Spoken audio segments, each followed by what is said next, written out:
Hoş geldiniz. Bugün yine çok güzel bir meze tarifiyle karşınızdayım. Eminim birçoğunuzun görmediği ya da yemediği bir şey. Umarım severek siz de izlersiniz, beğenirsiniz ve evinizde denersiniz.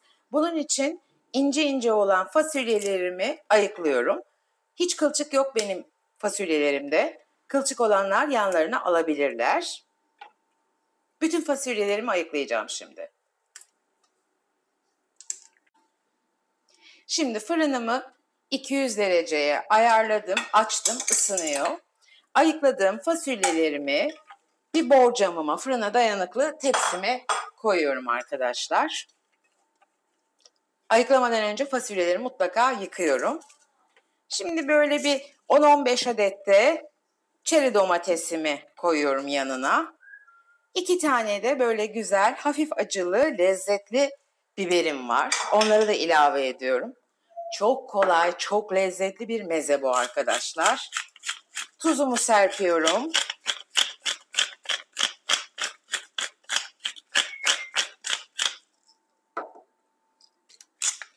Biraz karabiber çekiyorum. Bir 2-3 yemek kaşığı zeytinyağı ilavesi yapıyorum. En önemli kısım, çünkü çok lezzet katıyor ve çok yakışıyor. Bir 2 yemek kaşığı susam serpiyorum üzerine.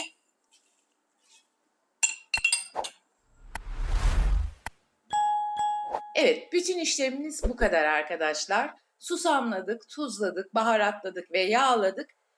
Şimdi fırınımıza göndereceğiz. Hiç su koymuyoruz. Fırında önce bir 15-20 dakika 220 derecede sıcak bir şekilde kızaracak. Sonra son 5-10 dakikasında 150 dereceye indireceğiz. Güzelce kızarmış ve yumuşacık olacak. Evet arkadaşlar, fasulyelerim fırından çıktı. Nefis bir şekilde kızardılar. Domateslerim de aynı şekilde yumuşadı ve kızardı. Şimdi bu domateslerle ben ezerek domateslerimi sos yapıyorum. Daha önce kızarmış fasulye yemeyenler varsa bu tarifi mutlaka denesinler. Nasıl lezzetli oluyor size anlatamam. Bütün sosu şöyle hemen tepsimin içerisinde karıştırıyorum. Şimdi servis tabağıma alacağım ama altında da yatağı olacak ve çok lezzetli olacak. Evet, servis tabağıma aldım. Bir 2-3 yemek kaşığı kadar süzme yoğurdumu tabağıma sereceğim. Hem yoğurtlu çok lezzetli oluyor arkadaşlar, hem de kızarmış fasulyenin tadı bir başka. Birçok kafelerde, artık restoranlarda kızarmış fasulyeyi garnitür olarak da veriyorlar. Meze olarak da veriyorlar ve çok yakışıyor arkadaşlar. Size anlatamam. Yatağımız hazır. Hemen kızarttığımız fasulyelerimizi de gayet güzel bir şekilde, gelişi güzel, üzerlerine yayıyorum. Nasıl lezzetli, nasıl güzel kokulu anlatamam size. Hiç su değdirmeden fasulyeleri, bir de lütfen bu yöntemle deneyin. Lezzeti bir görün arkadaşlar. Çeri domatesleri sakın ihmal etmeyin. Çünkü çeri domates de farklı bir görüntü ve lezzet veriyor. Hemen şöyle yanlarına da bu hafif acı olan güzel kırmızı biberimizi koyuyoruz. Ve yemeğimiz hazır.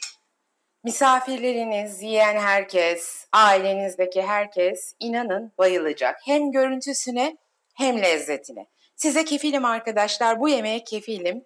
Lütfen bir deneyin ve yapın. Tarifimi umarım denersiniz. Deneyecek olanlara şimdiden afiyet olsun diyorum.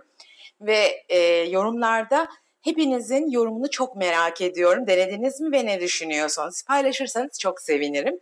Videomu beğenmeyi, kanalıma abone olmayı ve bildirim zilini açmayı unutmayın. Yarın harika bir tarif geliyor. Bildirim zilini açın ki hemen size iletilsin ve kaçırmamış olun arkadaşlar. Beni izlediğiniz için çok teşekkür ediyorum. Bir sonraki güzel tarifte buluşmak üzere. Sevgiyle kalın, kendinize iyi bakın ve şimdiden afiyet olsun.